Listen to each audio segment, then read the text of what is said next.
when it comes to buying Bitcoin, that's not something what I would do. I would rather buy XLM instead as of right now, especially with Bitcoin recently reaching a new all-time high. Not too far off from where it was before, but still, it did reach a new all-time high recently, right? Not too long ago, at least from the time of this recording. Even though nothing I say is financial advice, the way you take a look at it is that when it comes to XLM, I believe that in the upcoming months, it could hypothetically do a lot better than Bitcoin, especially from where it is as of right now, because let's just think about this. Bitcoin, let's say, going to the price of $300,000. At this point, it's slightly less than a 3x from here.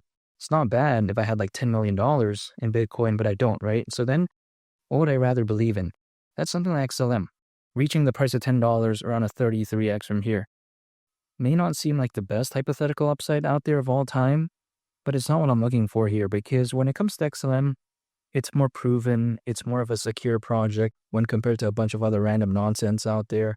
Not to mention as well, the way you take a look at it is that even though XLM, according to many people, could be viewed as quote unquote more risky than Bitcoin, which I do agree, because something that I feel like is going to be around 50 years later is Bitcoin, right? A bunch of other altcoins out there, we just don't know. I'm not saying XLM is going to be gone or anything like that. I'm not saying that, but I'm just saying when it comes to Bitcoin, it feels like the risk level is a lot lower, but I don't mind, because when it comes to XLM, I like the narrative, right? When it comes to Stellar, has aspects of ISO 20022. Also on top of that, focus on global trade and finance, focus on the payments market, not to mention as well, when we take a look at Ripple, there's a lot of hype there. When it comes to XRP, naturally, we've seen time and time again, some of that hype does flow eventually over into something like XLM. So I do like this when it comes to it. It's just a waiting game at this point, but I don't mind, because instead of me waiting on Bitcoin right now, I'd rather wait on something like, XLM. In order for Bitcoin to do like a 10x from here, just at least, right? The price would already have to be over $1 million. I don't think Bitcoin could reach that in the next 6 to 10 months. This is just my point of view. I'm not saying that XLM is guaranteed to do better than that, but from the way you take a look at it, way lower market cap, not to mention, I feel like it has more in the gas tank. I feel like the better days when it comes to XLM could very well feel like, maybe, you know what, we could very well see it, right? But when it comes to Bitcoin, it feels like the days of it doing like, 30x and all this, at least during a singular bull run. When I take a look at this bull run, I'm totally aware of the fact that altcoins, many people are like, oh man, it's kind of lagging behind, it's not really doing much.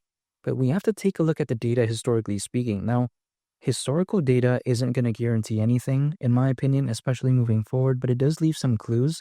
And it's something that I can take a look into, right? Because I can't look into the future. The only thing I can take a look into is the past and the present. And the present, Bitcoin's doing very well. But in the past, there has been some clues as to when usually altcoins peak as a worst case scenario, historically speaking. And that is usually around 18 months after a Bitcoin halving event. Now, the last Bitcoin halving event was in April of 2024. So 18 months from then, around October this year. Now, are we in October? Absolutely not, right? We're not even in, July yet. Of course, still a little bit away, but I'm just saying. The way I view it is that it feels like there's still some time here when it comes to altcoins to truly prove itself. Am I guaranteeing that the altcoin season is going to be fully fifth gear this year? We just don't know. But the way I view it is that I wouldn't see why not, because with the way cryptos are heading as of right now, this doesn't seem too far-fetched in my opinion, because let's take a look at, let's say, Charles Hoskinson. Now, Charles Hoskinson is more bullish than Bitcoin for this cycle than I am, but I'm just going to use him as an example. Back in November of last year, he said that 1 to 2 years from then, he could very well see Bitcoin reaching anywhere between $250,000 all the way up to $500,000. Now, is he going to be correct? Who knows? But I'm just saying, only time will tell. But again, Charles, co-founder of Ethereum, founder of Cardano, what he says means something. And that's best case scenario timeline for him a year from November last year. So that's November this year.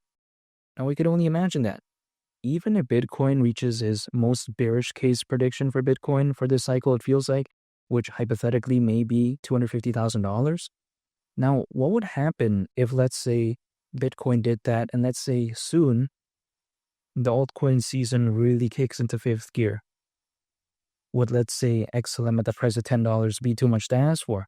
I just don't see why not. So, again, I feel like when it comes to XLM, it's such a no-brainer pick for me. And really, when we take a look at the concept and the idea $10, I feel like it's not too much to ask for because many people out there are calling for like XRP to go like to a $2 or $3 trillion market cap. I don't think it could reach that though, but let's say like around 1 trillion, many people are saying very conservatively. If let's say XRP reaches a market cap of around that range, right? Are we seeing around a $300 billion market cap for pretty much the number 2 project in the sector that Ripple is focused on, when it comes to global trade and finance, the payments market? Are we seeing the number 2 project there, aka Stellar? Are we seeing that XLM can't reach around like 30% of that maybe, which is around a $300 billion market cap? I just don't see why not really. So when it comes to XLM, it feels like it's a no-brainer pick for me. XRP, in my opinion, has to do very well for this to hypothetically do good, but I don't see why XRP won't because now there's nothing clouding the space in a sense that with the Ripple and SEC nonsense hopefully being gone forever, there's no longer this stigma. But I just kind of feel like now the sentiment could hypothetically really live up to maybe its true potential. But again, only time will tell, but I'm staying patient because there's only one thing that I can control in all of this. I can say whatever I want. I can try to do this, do that. I can draw some random triangles on a price chart. But ultimately speaking, the market's going to wake up when it wants to wake up. I'm just speculating here. But what I can control again is preparing for a moment in which the market does wake up and hypothetically for me not to miss out on it. And what is that, right? That's just by dollar cost averaging. So anytime an income, just acquiring my favorite projects, holding and just waiting, that's it. That's the only thing I can control. Beyond that, I can't control anything. So let's say XLM really does pick up in a good way.